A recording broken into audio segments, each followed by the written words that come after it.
Hatiku percaya, hatiku percaya,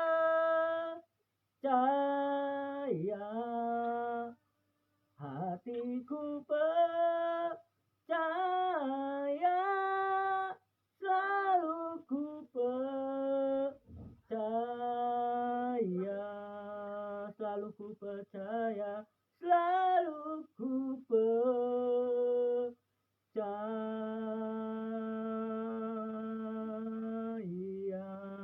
Mari sembahlah Dia. Oh haleluya, mari sembahlah Dia. Mari agungkan namanya Tuhan. Oke, haleluya.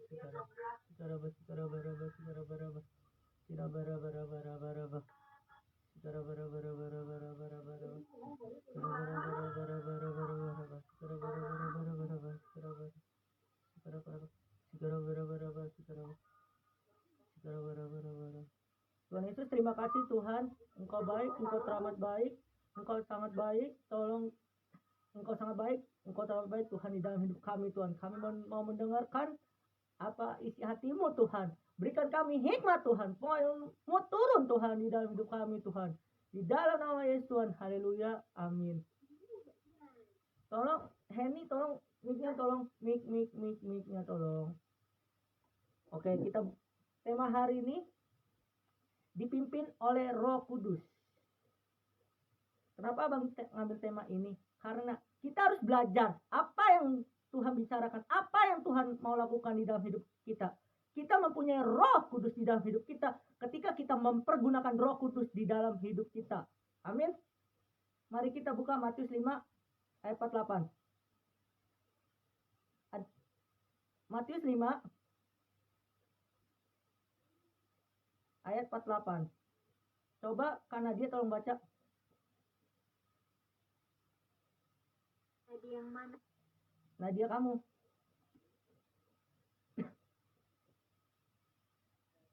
Matius 5:48. Karena itu haruslah kamu sempurna sama seperti Bapamu yang di surga adalah sempurna. Demikian firman Tuhan. Ketika kita percaya Roh Kudus di dalam hidup kita, Tuhan akan mensempurnakan hidup kita. Amin. Karena kita sudah dipimpin oleh Roh, bukan keinginan daging kita. Amin.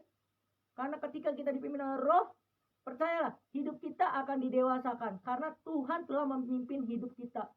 Intinya, ketika kalian membuka hati kita, membuka pikiran kita, membuka pola pikir kita, membuka perasaan kita untuk Tuhan masuk di dalam hidup kita, berdoa dengan sungguh-sungguh, ibadah dengan sungguh-sungguh, kalian dipakai Tuhan, kalian akan menjadikan sumber berkat. Dan Roh Kudus telah hadir di dalam hidup kalian semua. Amin. Oke, gak apa-apa. Jadi, Roh Kudus ada di dalam hidup kita semua. Poin pertama, mau gak kita intim dengan Tuhan? Pertanyaan abang, mau gak kita intim dengan Tuhan? Pasti jawabannya pada mau. Karena keintiman kita, kefokusan kita sama Tuhan, kalian semua akan dipimpin oleh Roh Kudus. Karena Roh Kudus ada tinggal di dalam hidup kita. Milka, tolong fokus ya Milka. Oke. Ketika kita dipimpin oleh Roh Kudus ada di dalam hidup kita. Sekali lagi, Roh Kudus ada di dalam hati kita. Mau nggak kita membuka hati kita untuk Roh Kudus hadir? Roh Kudus sudah hadir, tapi mau nggak kita membuka hati kita untuk Roh Kudus hadir di dalam hidup kita? Amin. Poin pertama, kita harus intim dengan Tuhan. Amin. Poin kedua, kita harus melakukan firman Tuhan di dalam hidup kita. Ketika kita intim dengan Tuhan dan firman itu masuk di dalam hidup kita dan kita membuka hati kita kepada Tuhan, Roh Kudus akan memimpin hidup kita.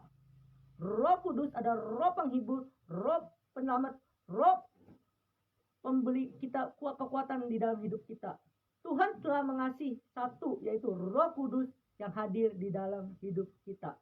Amin.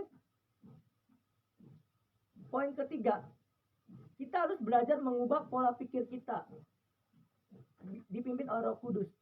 Ketika kalian mengubah pola pikir perasaan kita, pasti Roh Kudus hadir di dalam hidup kita. Yang keempat, ini paling penting. Kita harus belajar rendah hati. Karena ketika kita rendah hati, Roh Kudus telah hadir di dalam hidup kita. Karena Roh Kudus mau kalian mengubah pola hidup kalian, menjadikan Roh Kudus di dalam hidup kita. Amin.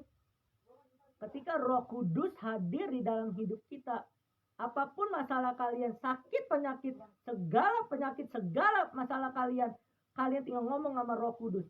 Dengan cara kita berdoa, sungguh-sungguh melakukan firman Tuhan di dalam hidup kita, dan Roh Kudus telah hadir di dalam hidup kita. Mari kita membuka hati kita, pikiran kita untuk Roh Kudus hadir di dalam hidup kita. Amin. Intinya ketika di dalam hidup kita dipimpin oleh Roh Kudus, percaya iman kita akan didewasakan Tuhan. Sekali lagi, ketika di dalam hidup kita dipimpin oleh Roh Kudus, Tuhan hadir. Tuhan akan mendewasakan kita semua. Tuhan itu sangat baik, Tuhan itu sangat dahsyat. Oke, firman hari ini segitu aja, jangan kebanyakan. Shalom. Saya serahkan ke host atau pimpin pujian.